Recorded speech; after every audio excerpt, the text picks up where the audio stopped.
day, sir. My name is Ivy Clear A. Amatian from BSN1C. So today I'm going to perform the nursing assessment of the cranial nerve. So first is the olfactory nerve or the sense of smell. So I will let my patient smell something while her eyes is closed and she will tell me what smell is that. So ma'am, close your eyes. What smell is this, ma'am? Vinegar. Okay, good. So the olfactory nerve of the patient is still intact. Next is the optic. So, ma'am, look at me. Cover your left eye, and I'll cover mine. Just look at my right eye and tell me what number is this. One, This. two, Okay. Next, cover your right eye.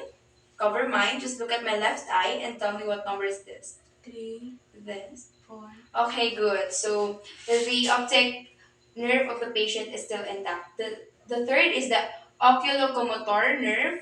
So I will move my pen in six corner, ma'am, and the only thing you need to do is to follow the pen.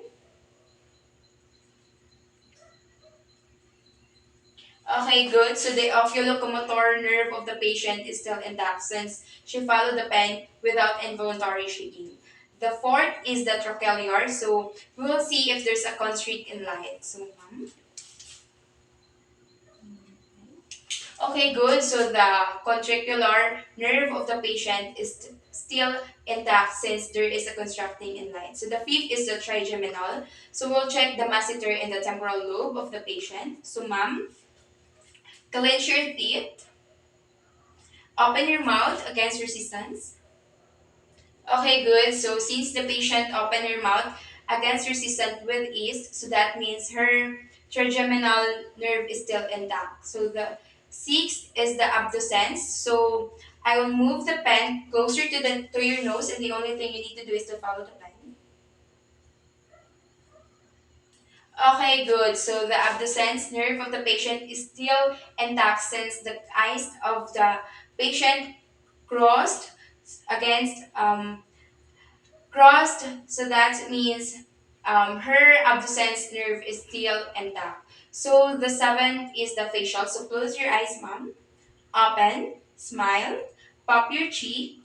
So that, okay, good. So that means her facial nerve is still intact. So this eighth is the vestibular.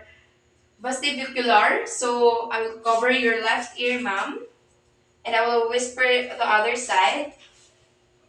Beautiful. Okay, good. Cover your right eye, ma'am. I right ear, and I will tell you. I will whisper. Great. Okay, good. So that's mean is vestibular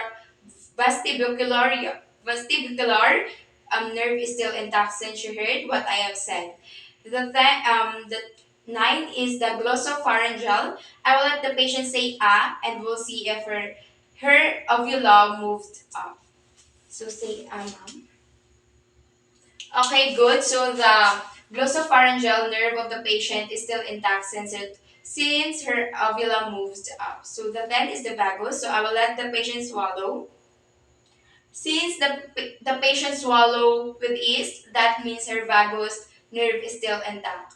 The 11 is accessory. So move your head side to side, up and down, and shrug your shoulder against resistance. So since the patient struck her shoulder against resistance with ease, so that means her accessory nerve is still intact. So the 12 is the hypoglossal. So stick your tongue side to side, and so that patient move her tongue side to side. So that means her hypoglossal hypoglossal nerve is still intact.